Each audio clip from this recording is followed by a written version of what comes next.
Friends, in the days after the great flood of Noah, Lucifer, the devil who used to operate from the oceans then and now, sent out his water nymphs to ancient kings in order to influence them and shape the earthly kingdoms the way he wanted them to be.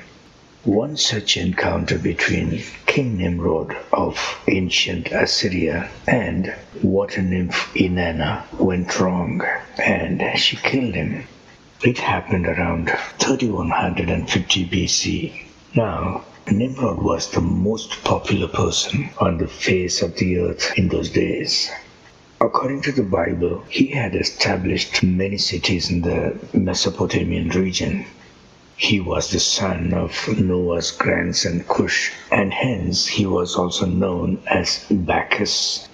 Nimrod's grandfather Ham, who was occupying Italy at the time, mourned the death of Nimrod with drunken rave parties known as Bacchanalia, which led to the moral corruption of the Italian youth.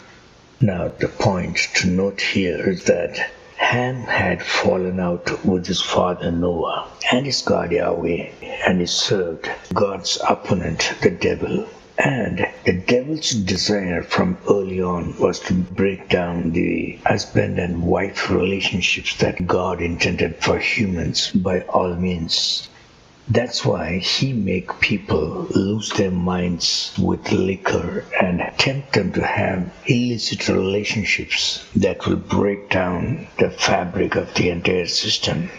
This is exactly the time frame in Assyria when Semiramis, who was the same water nymph Inanna I was talking about, who had taken over the throne of Nimrod, introduced temple prostitution with male and female prostitutes, turned men into eunuchs and all that under the direct oversight of Lucifer.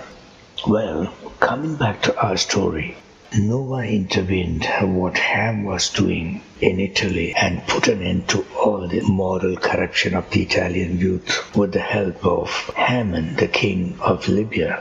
So Ham killed Haman. Now, Haman had a little son named Dionysus. He is the one who the Indians call Hemant Kumar because he was the son of Haman. As he grew up, he wanted to kill Ham, who killed his father. Ham managed to escape and came to South India. By the way, Nimrod and Inanna are well known as Shiva and Kali in India. The Indians were also commemorating Nimrod, the Shiva's death, with Mahashivratri, with an intoxicating drink called bong, music, fasting, and an overnight vigil, just as Ham was doing in Italy. Meanwhile, Ham, who had arrived in South India with his men called Aborigines, introduced a festival for young lovers very similar to Bacchanalia called Kamdev after his own name. Now, that is the last thing the young adults needed.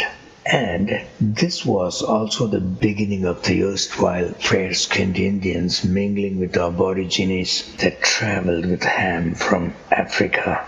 In latter times, this festival was called Ulivla, where the word Uli being a happy sound with no meaning such as hi, hello, hola, and aloha, or yodeling.